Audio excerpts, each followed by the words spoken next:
The Cedric Maxwell Podcast is brought to you by Fanduel, the exclusive wagering partner of the CLNS Media Network. All right, it's another episode of the Cedric Maxwell Podcast, and this one I'm very much looking forward to, man. Max, we got Marc Spears back on the show, fresh off his Hall of Fame weekend. So, of course, we'll get into that and plenty more, including a project that Marc's got coming out soon that we'll get into as well. And we got to get into the mess that's going down in Philly. Kristaps Porzingis has already got Celtics fans scared. He hasn't even put that uniform on, Max, and they're already talking about his first injury as a member of the Boston Celtics. But first things first, Marc, got to give you your props, man. We always keep it 100 here. That's what we do on the Cedric Maxwell Podcast. Man, Marc Spears, the recipient of the Gowdy Print Media Award, presented during Hall of Fame weekend at Mohegan Sun. Man, just tell me about your weekend. What was that like? What was that experience like? And just, coming back from all that, I know you're back home in Cali. Just take us through it, man. What was it like? Man, I'm honestly, still trying to put it all in perspective. It was one of the most amazing weekends of my life to know that, I didn't score any points like Cedric did in the NBA, man, but I got in the Hall of Fame without scoring a bucket. Like, ain't that crazy, said? Is that a backhanded slap? No. What I'm saying, my point is, I didn't score a point. No, I understand. I didn't score a point, and somehow still able to get into this hall, which is just still stunning to me. Yeah. Like it came from my writing, it came from journalism. I've been covering NBA for 24 years now, and I'm not probably the prototypical writer. I've been writing a lot about race and culture for years. Been blessed to get a lot of players interviews behind the scenes and talk about things, whether it's African Americans or the lack of Black coaches or general managers or women in the industry or the LGBTQ plus community or Africans in basketball, things that were different. So I think that allowed me to get a different lane that perhaps they respected. Yeah. But I covered the Celtics when they won. I covered, the Denver Nuggets for 8 years, been covering NBA since 99. I also, even before then, I covered Nolan Richardson in Arkansas and Denny Crum in Louisville. So I guess they respected what I did, but, to be on that stage, to get that ring, to be there with Tony Parker and Dirk and Pop and Powell and D Wade and Becky Hammond, like, it was pretty surreal experience. And, I got to say a speech in front of all those guys and whoever was watching and my mom. I think that's the best part, right? The best part, man, was that my mom, my wife, and most particularly my mom got to enjoy it. And, my father has ALS. He's been fighting that for a long time. And so my sister flew to New Orleans to be with my father so my mom could attend. So it wasn't easy for her to get there.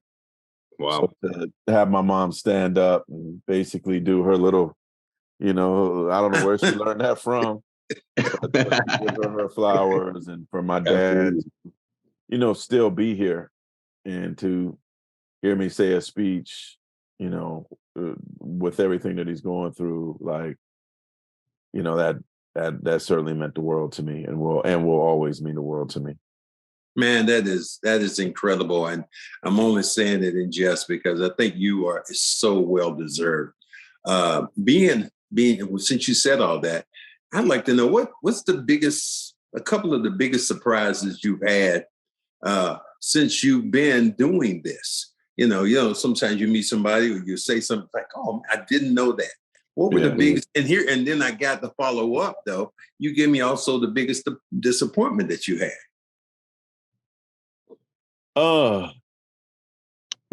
It's funny. Pop said I was fair years ago, and that meant a lot to me that he said I was fair. So I have Pop in one of the biggest and the most disappointing. How about I do that? Because I'm a better That's fitting. I feel like that's yeah. So Pop years ago, unsolicited, told me, he's like, "Man, I mean, this was maybe 6-7 years in. I really like your writing. You're fair. You're fair." And that means a lot, right? That for somebody of his stature to say that they like what I do and I'm fair, It meant a lot to me. So like during NBA All-Star Weekend, they announced that I wanted Kirk Gowdy for print. And I saw him shortly afterwards in New Orleans. Like, man, congratulations, man. I'm so happy for you. And I'm like, yeah, Pop, your turn's coming soon too. I mean, this is crazy. And so about several weeks later, Pop gets announced at the Final Four. And we got this kinship, right? He said I was fair. We both going to the Hall of Fame. So I asked him, I said, so Coach, man, this is in a press conference situation. Who are some of the most meaningful calls and texts that you received? And he said, I don't know you like that. Why would I share that with you? Oh, man, crushed, man, crushed. Oh, man. I thought we was, you know what I'm saying? I thought we had a moment before, I thought I was in. I thought I was going to get some of his wine. And he's like, I don't know you like that, dude. Wow. Like, next question. You're just another guy with a press pass. Ask me a question I don't want to answer. But while I was there, me and Tony, it's interesting now because these dudes are my era, right? Like, I started covering the league in 99, and Tony came in, and I believe in 2000. Mm-hmm. Dwayne came in, maybe Dirk was just getting started at that time. Powell was around that time, and D Wade, 4 years after. And I covered Melo at the beginning, so there was a lot of D Wade connection. But Tony was so happy for me, man. I was surprised that he was that happy for me, And there have been some guys that have really expressed happiness for me that really meant a lot. Like Damian Lillard and CJ McCollum put on a video that ran last Friday on the NBA Today that that's the one that brought me to tears and nobody saw. Back in my hotel room, but I was like, good, that got the tears out of the way before the event tonight. So, I know if I get it out early, it ain't coming back later, right? But I remember being in the locker room last year and Draymond just you're in the Hall of Fame, man. You're in the Hall Draymond going crazy about it, And so the Warriors, they're really classy, man. Steve Kerr texts me. Former President Rick Welch texts me. Mike Dunleavy, their new GM, texts me, and I know Raymond Ritter, their PR guy, has a lot to do with that. So that means a lot. But I'm trying to think Rick Carlisle texted me, and I'm trying to think of some of the surprising texts that I have that were, they just came. Reggie Miller texted me today. Wow. Which was dope. Reggie Miller, Charles Barkley texts me. I used to have their posters on my wall, man. And now these dudes are telling me congratulations. I think it's so cool when you think in that way. It's just like playing against those guys. When I played against them, remember the first time I walked into a room and JoJo White was sitting there and Cowens was sitting there and Havlicek was sitting there. I was like, damn, I'm really in the NBA. And I'm sure that you, when that happened to you, you had to be thinking the same way. Wait a minute, hold on. This is D Wade, this is Dirk, this is this. Yeah. And you it's just a surreal moment that makes you think how special your life has been, but how you've affected people. And that's the coolest thing that, I've ever had. Even when you have somebody who says something, for me, they don't say anything bad about you, but I've had several guys walk up to me. Eric the Enemy, he said, I was on a press thing with him for Omega Psi Phi because we're members. And I said something. He said, Cornbread, I just want to say, I hated you when you were playing. I was like, damn. Or did he say Eric the Enemy hated you? I was like, did he say it in first person? Eric the Enemy hated you as a player. Yeah, I hated you. But it really shows me, it's just like when you do talk radio or TV, that even when people are critical of you, they have stopped for a moment in their lives just to criticize you or say something good. That means you were thought of and you made a difference. And I think but I was going to tell you this too is one, I said on another podcast earlier today, they act like, how do I deal with criticism? I said, if they ain't hating, you ain't popping. Right? Like, you're not doing enough. Well, two things I forgot. A couple things. When I was walking into the Hall of Fame, Spo gave me some love. Jamal Mosley, coach of the Magic, went out of his way to give me a love. Nico Harrison, the president of the Mavs. Bam Adebayo put his arm around me when we were walking in. And, I covered Melo. Melo's the first star in NBA I covered. And I think I owe a lot to him getting my name out there because people were curious about him. And I hadn't seen him since he retired. So we finally bumped into each other. He gave me a hug. And I was like, man, thank you, man. You see, I got in. He's like, man, you did the work, man. You deserved it. And I'm like, you helped me get there, man. He's like, nah, you got there yourself.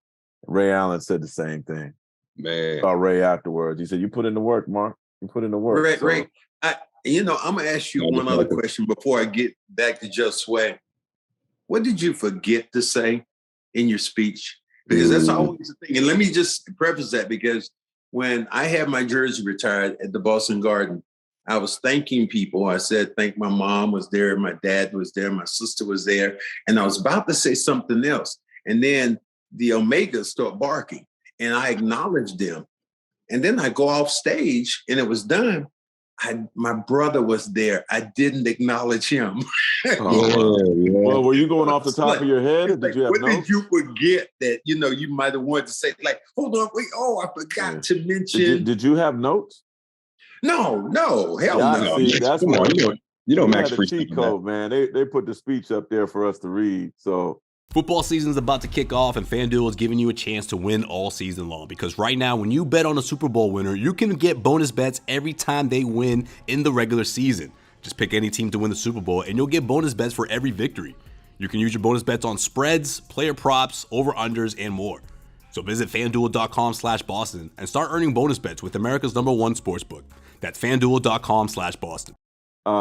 You know what the thing is? It's like Mike Monroe, you remember him, the writer, was in Denver and San Antonio.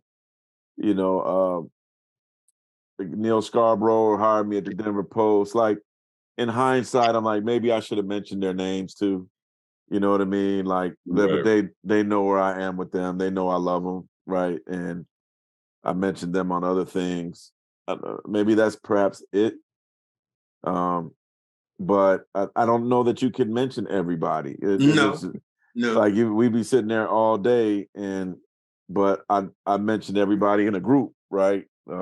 Sean Grandy, my current broadcast partner, later on told me, you didn't mention my name. And I said, there was a reason why. No. I said, no, I didn't. I said, I didn't even mention my brother's name. But then what I said to cover all that is I said, anybody who has loved me and I have loved them back, you are part of what this is about. And therefore, I thought I covered my ass by saying that. Mic drop. One time this dude told me, I heard you said I was a sellout. I said, and he didn't know how to respond because he thought I was going to deny it. And I was like, no, I didn't. I do feel that way, dude. Yeah, I mean, I can imagine that was definitely like the top, like, how did I get here moment. I don't mean that as in like you like shocked, but it just must have been so surreal. What are some other moments throughout your career? But you like you guys are media guys, like it's kind of like I went into work mode. Like I had a speech to say, man, I couldn't mess that up. My mama's there, my wife there, they're in the front row, my uncle, my dad's watching at home. Practice before, let's go. So in a sense, like when I went up there, if you watch the speech, like it's like I'm not even tripping. And they're like, Dwayne Wade told me afterwards too, he said, man, you had a lot of jokes. He's like, that's hard to make people laugh in a speech. I'm like, oh, okay. One of the things I said, I talked about my jumper as a basketball player. I said it was more perk than dirt. I guess people like that. You know exactly what. See, you painted that perfect picture, man. Yeah, that's good. I like Max like that one. He like that. Oh, one. That's good. I love it. I'm sorry, big fella. Yeah, no, but that's perfect. That's great. I mean, those are the ones you can sneak into the speech. You're gonna. And I think people said that. Holly Rowe went before me, and she went like 20 minutes. She was supposed to go 6. Dang. So I was like, bro, I'm gonna tell y'all something. This is funny. I was like sitting there, I'm listening to her speak. I didn't tell Holly this either. I'm like, well, goddamn, if she can go 20 minutes, I'm going more than 7. You know what I mean? Like, I added some stuff to my speech after that. I'm like, nah, dog, that ain't fair. She gonna go 3 times as long as me. No, I'm gonna go a little bit more. So I added some stuff because she, you know, and her speech was incredible. But like they were saying, like her speech was really emotional. Was the light blinking? No, because they I did look. Hey, I did look back. Okay. I did look back at the monitor, like just to look at it, and it just said Mark 7. said, y'all gonna start playing music or something? It just said 7 minutes. It just said 7 minutes, right? Oh wow! But I was like, nah, hell nah. If she gonna go along, I'm gonna go along too. And hers was like very emotional. You know, she battled cancer and won, and she, you know, has a son and gone through a lot of stuff, and you know, and I've gone through a lot of stuff too, and I talked about that. But mine was more like comedic and lighthearted and fun. And I did shout out my boys who were there, and they dog barked, you know, so that was cool. Got to do it. But I give it, Max, if you haven't seen it, I'll send it to you because I think you'd find it entertaining.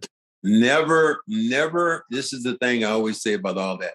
Never follow a woman or a child in those kind of things. You're just not going. You just don't win. There was a woman that I was inducted into the North Carolina Hall of Fame, and I followed a woman whose husband had died, and she's receiving it, and everybody was emotional. And then I came down like, they told me never follow a woman or a child. Yeah. Everybody bust out laughing. So that's all you need, right? You need to lighten it up a little bit. Lighten it up. Because Malika Andrews introduced me. She's from Oakland. You know, I mentee of mine. She gave me a really warm announcement, right? Or introduction. And so to your point, said, I was like, Bay Area in the house, my girl Malika, you know what I'm saying? Like, let's go. I said, you got Chicago talking about Chicago and Germany. I was like, Bay Area's in the house, and my boys were like, yeah. They're like, who's this crazy hood dude they done put on stage? Like, you're like, you know. Josue, I want to ask him now, what are we going to expect next? Because you have this great project that is at Hulu that's coming out. Mark, tell us about the Conversations project that's coming out on Hulu, man. It sounds really interesting. So should I tell y'all the whole story because it's actually NBA related? Oh yeah, absolutely. So I have you got the whole story. I have a really good friend by the name of Chef David Lawrence. And Max, when y'all come out here, I got to take you to his restaurant. You got a steakhouse. It's in Healdsburg, a little bit of a hike from San Francisco, but it'll be worth it. But at the time when I met him, he was in San Francisco. He had this amazing, like, white tablecloth soul food restaurant that was outstanding. LeBron went there, Kobe went there. You know, the prices of the place got too high, so he moved to Sonoma and started stuff there, which seems crazy that wouldn't be high too, but here we are. So anyways, I'm a big wine person. I live in the Bay. I'm an hour away from Napa Valley. I'm up there all the time. I go to visit him. And Maria Taylor texts me, says her and her husband were going to Napa. Can I give her some recommendations of where to go, where to eat, blah, blah, blah. And the chef goes, how often do you get these texts, these calls? I said, all the time. He's like, we got to do something with that. And I agreed. And I remembered that I was on a Zoom call with work and Andscape, formerly Undefeated. They were like saying that, hey, we're going to be doing some stuff with Hulu. We're going to take pictures for TV shows. So if y'all have any ideas and y'all could get a trailer or, you know, something, let us know. And I listened. And we came up with this concept where Terrence Mann from the Clippers came to Napa, and we brought him to Charles Krug Winery, and I interviewed him in amongst the vines, and I interviewed him in the tasting room. And then Chef brought him into a private kitchen and curated a meal. They both have Caribbean roots. You know, Terrence is from Boston area too. That's right. Yeah. And he curated a meal based on Terrence's, you know, lineage. And then we went and had this big dinner, and it was Brian Shaw, his wife, who's a chef, Nikki, W. Kamau Bell, the comedian, activist, and a Black woman by the name of Brene Royale. And so we had the food, the wine, and we had dinner and a great conversation. And we did a pilot, and then they came back and said, well, we like the dinner. I was like, well, what about that? We like the dinner. And then I told myself, Mark, shut up. They trying to give you a TV show. Oh. And so I shut up, and they changed the name, decided to call it the Conversations Project. They added a host by the name of amazing woman by the name of Elaine Welteroth. She's on Project One Way. She was also the editor of Teen Vogue. She's written books. She just was on Kevin Hart's, podcast. She's amazing. I truly enjoyed working with her. And so the way the show goes, and Max, like, Joe, like, when Cosby Show came out, like, I loved it. And I was around educated and well-to-do Black folks. My mom brought me around a lot of, like, people of color that were successful for a reason, to see that, to be around it. Mm-hmm. So when I saw the Cosby Show and I saw, a Black lawyer and a Black doctor, I didn't blink an eye, but I just remember people laughing at that. And even as a kid, I didn't like that. Mm. I remember being in love with Mo Better Blues because the way them dudes were, the swag and the way they carried themselves, the way they dressed, and they lived in these lofts. Mark, that was me with New York Undercover. They had a Latino detective, their partners, a lead for a cop show, which is the first time that ever happened at that time. Yeah. That's how I felt about that. The representation, right? The lead detective and a black man and a Latino man, lead detectives for a show is pretty cool. Yeah. And then I, Love Jones and Boomerang, like those movies really meant something to me, right? And there's just been a lot of TV shows out that's like drug related with Black people, gang related with Black people, throwing drinks at people, girl, blah, blah, blah. Oh. Bam. I'm like, we bigger than that. Like, and so I wanted to create something where we are seen in the light that we are. Like, we go to dinner. Seb, me and you been to dinner. Joe, I've been to dinner with you. We have some deep conversations. Right. So I wanted to bring the world into what it's like in true reality with Black folks, right? That there are a contingent of Black people, a large contingent of Black people, most Black folks, educated, successful, doing big things. And so we're basically, these dinners are iron sharpens iron's dinner. With me, Elaine, and the chef, and we invite 5 new people each of the 6 episodes of varying genres of success in the entertainment world, the sports world, the music world, or even like the guy there was a Black astronaut who calls himself an Afronaut. Comedians, like, so each table was curated, transgender, where, like, for people that have never met anybody transgender, then you're going to go to dinner with somebody transgender this night. And is it open conversation? Or is there an agenda? Open conversation, but like what Chef does is we bring out 3 different courses. Instead, you're going to want to jump in the TV and eat some of this food, man, when you see it. Sure, you're going to hit me like, damn, when we going to this man restaurant? Like, he got black-eyed pea cake. Ooh. Black-eyed pea what? And it tastes black-eyed pea cake. Wow. Yeah, as an appetizer, like almost like what's the word I'm looking for? Cornbread, but made out of peas, black-eyed peas, and just amazing food. So, but with each course is a different topic. We could be talking about reparations. We could be talking about the N-word. We could be talking about generational wealth. Like, these are deep conversations that we have. And then also we're highlighting Black vineyards. So every show we're drinking a Black-owned wine. Man, you know what? That is so cool. And for you to say that, to bring all that together, man, congratulations, because I can't wait to watch it. As you said, we just don't see enough of that. One of my favorite movies of all time happened to be Love Jones. Yeah. And Nia Long obviously was, the woman who was with Ime, and I got a chance to. Yo, Mark, you should have seen the way this dude was acting when he met her, man. I'm not overly impressed by people, but that movie you had to meet her. Me, That movie, no, it was the movie to me, the way it was set up. It was Black people.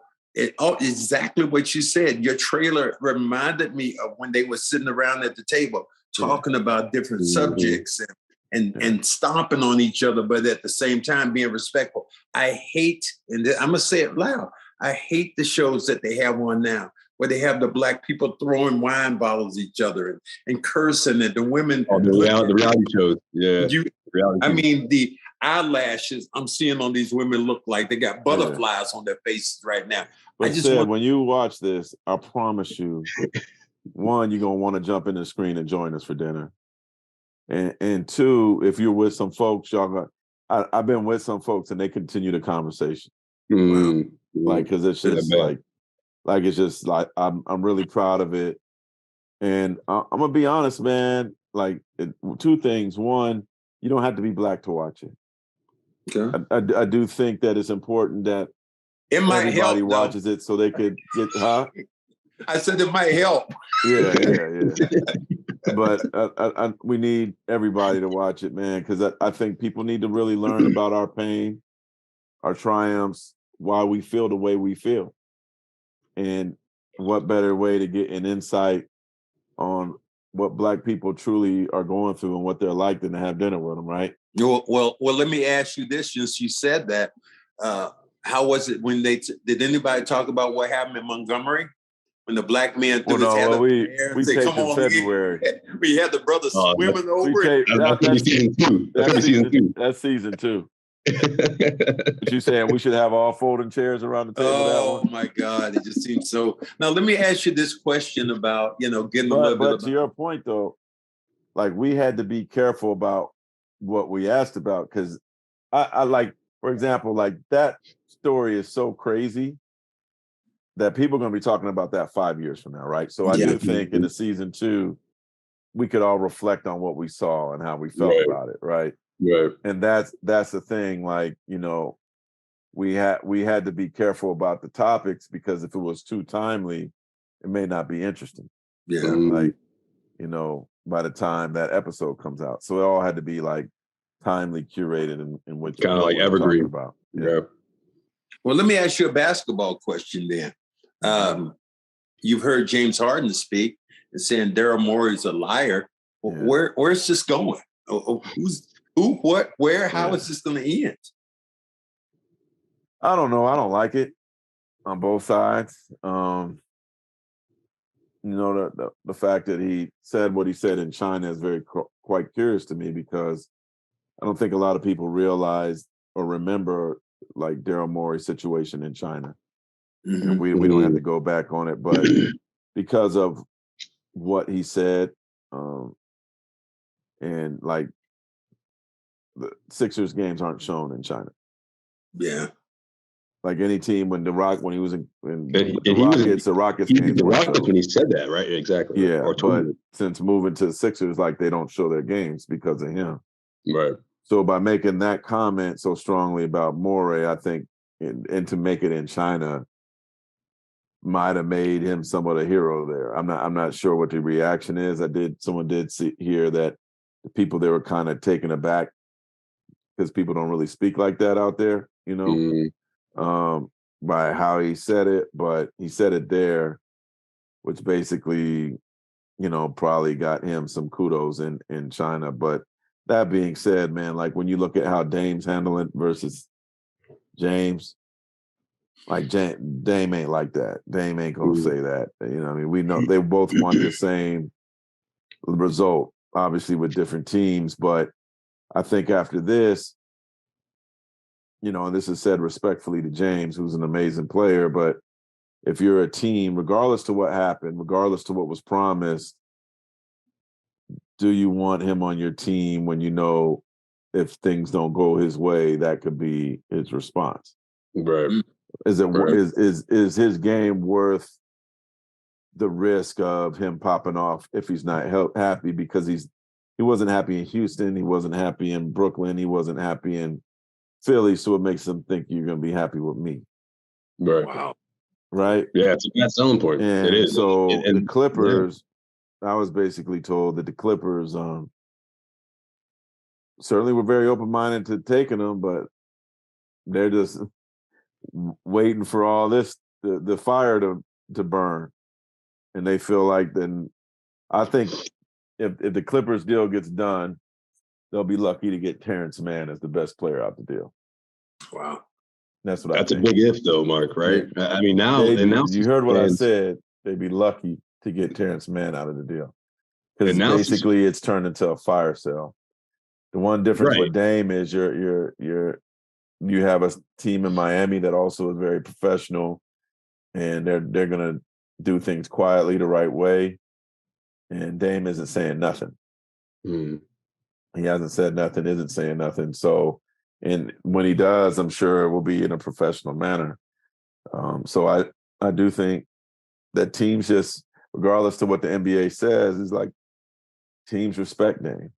Mm-hmm. So if that's what he wants at this stage of his career, top 75 player, I think they're going to respect that and hope he gets his way. We got to remember that training camp doesn't start for another month and a half. Right. So I know NBA fans, media, we want everything to happen overnight. They got time. Mm-hmm. So all this like banging in the drum right now, it's good for us to talk about, but it don't have to happen tomorrow, man. Like, you know what I mean? Like, it happened. They got time. The first game ain't to what, October 24 or something like that.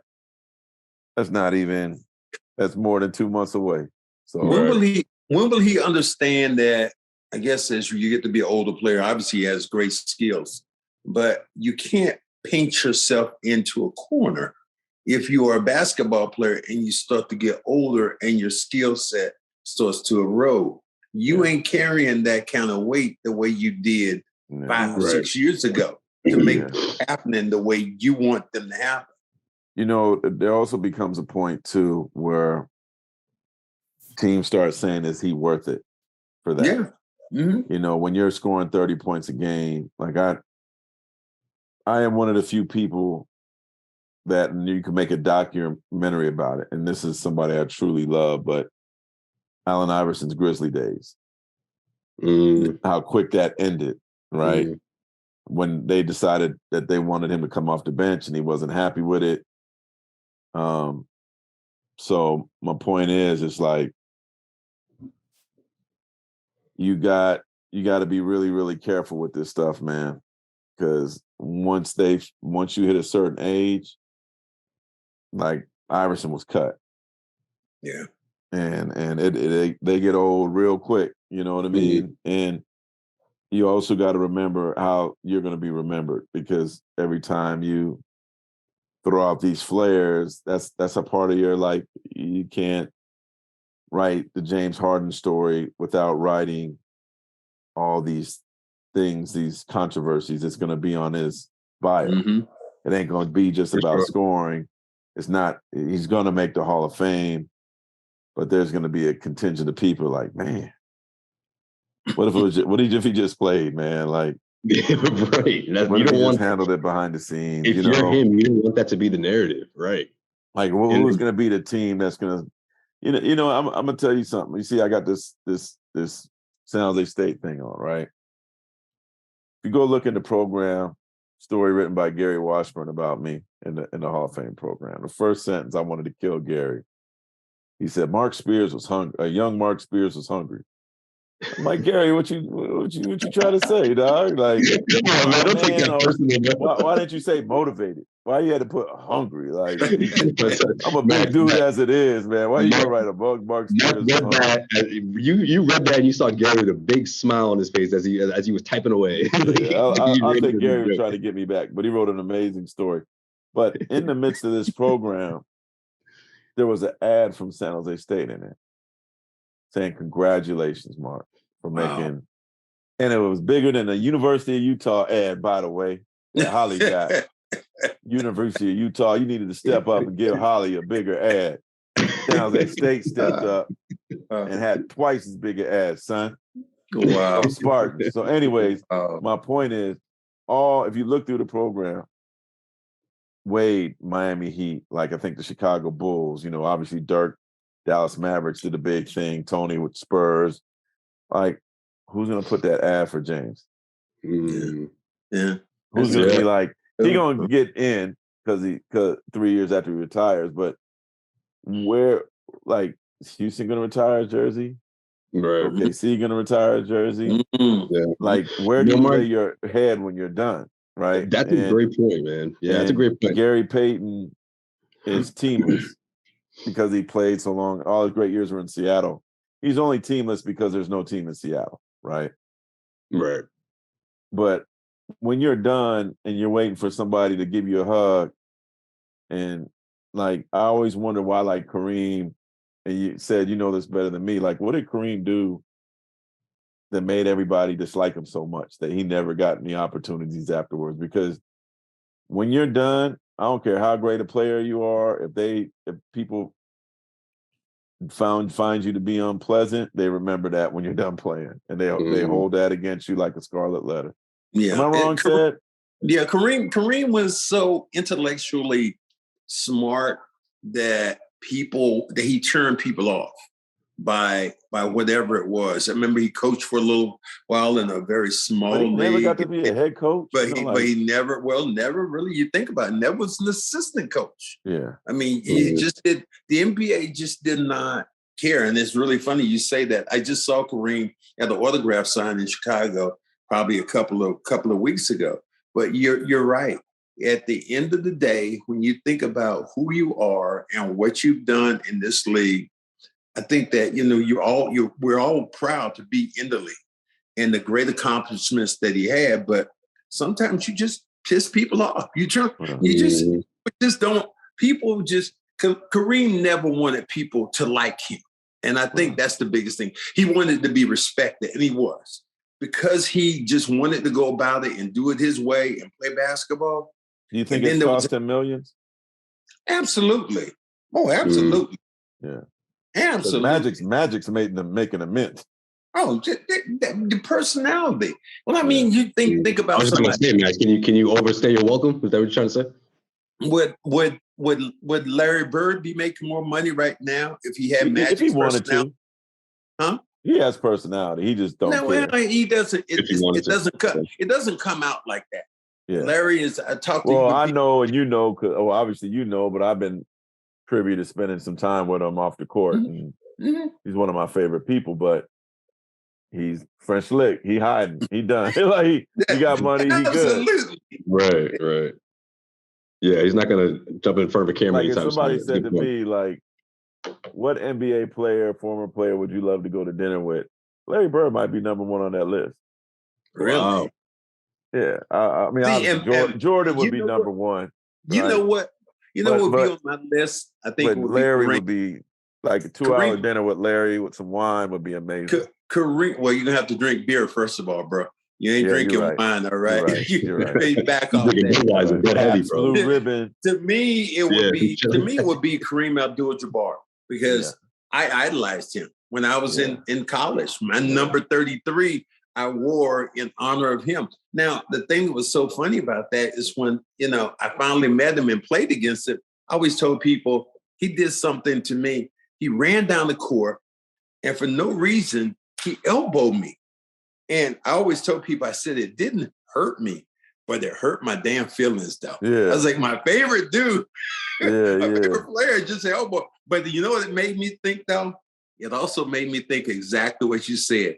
I made a difference in the game. So he was pissed. Nobody, he doesn't do anything. He's trying to test you. But I unfortunately, respectfully to the great Bill Russell, I've even been at a dinner table with him and he had no interest in talking to me. I've been at events with Kareem and he doesn't say a whole lot. You know what I mean? But I feel like I would have I interviewed Larry in India. I've had a beer with him in Sweden in the ice bar during the European Championships. Wow. Like he the little bit of time I was in the league when he was GM with the Pacers, he always was great. Wow. So I say that because I feel like the conversation would be amazing. Like I don't want to go to dinner with somebody, no matter how big they are, if they ain't gonna say nothing. You know what I mean? Or if they're not, they don't care about me as a person. But you say that, and this is respectful. And they don't have to.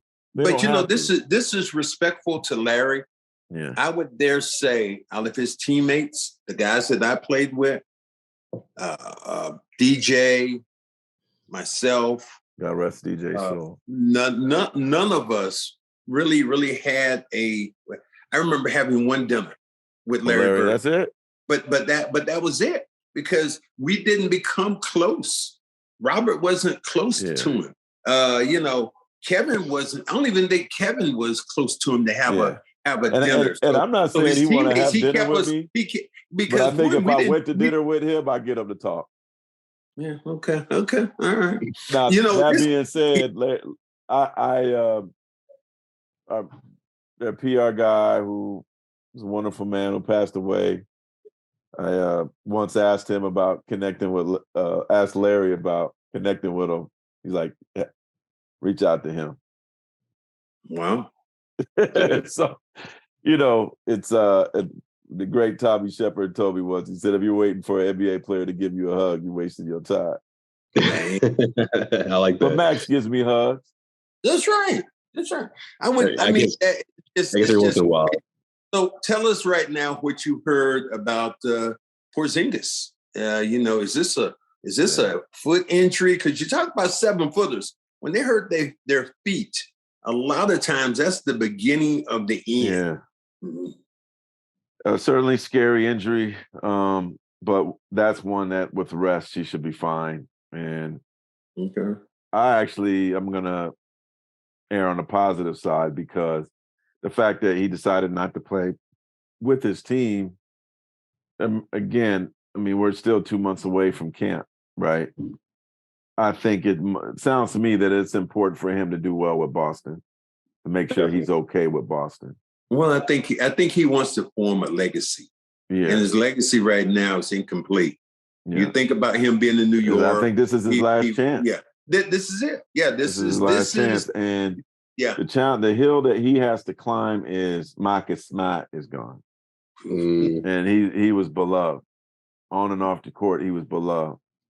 So I think that trade, and y'all closer to it than me, it still stings, still confusing to probably folks. But this dude is a special talent, and if he is a healthy third scorer, he's a heck of a third scorer, boy. That's a problem. If that's your third guy, they're saying right now every championship team has that third guy. That's a problem. Well, yeah, Paul, Ray, KG, right? Yeah, they were a problem. Warriors, right? KD, Clay, Steph, problem. It's a 20+ point scorer. Yeah, that's the significance of it for sure. Yeah. So they need. It's a gamble. Will it work? Only heaven knows, right? We'll see. But yeah, I think anything injury-wise with him, especially Max, you know how these 7-footers are, man, 7'3". But he probably knows that he better come to camp ready, because if you don't come to that place ready, they will eat you alive. Mm-hmm. Ain't no place better to watch a basketball game than Boston. Marc, I wanted to ask you. No place better to be, maybe New York, but ain't too many places in any sports as good to be a star than Boston. There's not much better atmosphere to be in than the Garden. Right, exactly. But that's what I was going to say. If you messing up, they're going to let you know. Right. They're going to let you know. I don't care if his jersey is green and white. If he's trash, they're going to throw him out. Yeah, it's true. So he played in what? He did play in New York, but Melo was there. He was young. So he didn't get the same pressures, right? Went to Dallas, didn't work. Went to Washington, Boston is at this stage of his career is the greatest animal he will face. And let's see if he tames it. Marc, earlier you talked about legacies. And I just wanted to get this question in real quick before I forget it, because when it rains, it pours in Philly, right? With the whole James Harden, what he had to say out in China and everything, that obviously got fans concerned. But now you fast forward, I think it was about 24 hours after that report, after that video surfaced online, Joel Embiid scrubbed anything that had anything to do scrubbed everything that had anything to do with the Philadelphia 76ers out of his Twitter bio. And of course, fans are worried about this. Could this be that a type of mark on James Harden's career if that were to happen, if a year from now or even sometime like this season, he scrubbed Sixers stuff or Harden stuff off? What's that? He scrubbed Sixers stuff off or Harden stuff off? Sixers stuff off. Yeah. So now people who be paying enough time to pay attention to who follow who and Sixer fans, man. Like he don't follow Sixers no more. Like who has time? Said who has time for that? But could Joel Embiid actually want out of Philly because of this whole thing? Do you see that happening? They're a mess, man. I don't know. I just know that they're on. You got to couple this with the interview he did about a few weeks ago, saying that he just wants to win a championship. He doesn't care where it's at. So obviously, Philly fans didn't like that, as well. Wow. Hey, man, I don't know what to say about them. And meanwhile, Boston's just laughing. Yeah. Oh yeah. It's Lakers first on the hate list for Boston, and then number 2 is Sixers. Am I correct? Yeah, that's accurate. So you guys are enjoying that whole. You know that said. You ever seen the meme where the dude he's swinging, and there's a big house fire behind him, but he's still on the swing. He's just chilling. Yeah. That's Celtics fans right now. Like the Sixers are burning behind them. They fired Doc. They James Harden thing and. Just Celtics fans just swinging away. They can't wait for the season to start, of course. They're like, burn, burn, burn. Well, right. Man, we ain't gonna hold you. Hold on, real quick, man. I just want to ask one last question about the Hall of Fame. Go ahead and ask your last question. Which one was your favorite speech, man? I know there's a lot of guys out there. Obviously, you mentioned Wade. Sorry, Tony Parker. Tony's my guy too, but Wade was Tony. You know why? Because a lot Gabrielle of times was standing there. We don't see black men in positive lights. And he started his speech with his dad. He ended with his dad, and he walked off the stage with his father. And that was beautiful for me to see. And I did, and I took some pictures, but I still have the picture of him and his father. And it made me think of my father who couldn't be there. And I just think there's so many black men that get, unfortunately, a horrible rap about fatherhood and stuff like that, that we need more positive images like that. When I go to the draft every year, most of these black players in a predominantly black draft and a predominantly black league, when they are selected, their dad is there. Yeah. This ain't, their dad is there. Their dad is involved. Their dad's educated. So the narrative of us being like just these wild dudes out there with all these, that was one of the most beautiful moments I ever seen. Yeah. Maybe the best moment, most memorable moment to me in all the Hall of Fame speeches. Especially the way he ended it, man. Like, Pops, we made it. We made the Hall of Fame. And of course he's also the Dwayne Wade. So it's just, it was a great way to just finish off that speech, man. I thought he did a tremendous job. That's my answer too. I just want to talk about that real quick. Appreciate you, Marc. The Conversations Project, August 28th. Go ahead, Max. I was going to say, go ahead, Max.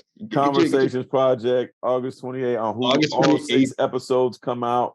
2 days later, we're going to have a special season wrap-up episode. And also for the Celtics fans listening to this internationally, it's going to be on Disney+. Oh, there you go. So check it out. Can't miss it. Thank August you, man. 28th. We appreciate your time, bro, and coming on with us. And again, nothing but great success. As me and Josue like to say, we're going to keep it on the 100. You're one of our favorite interviews. So, man, keep doing what you're doing, bro. Man, y'all family, man. You know how we do. Much love. Absolutely. All right, bro. Appreciate you, Marc. Take care, bro. CLNS Media Network is powered by Fanduel Sportsbook. Visit fanduel.com/Boston and start earning bonus bets when you bet on a Super Bowl winner. You can get bonus bets every time they win in the regular season.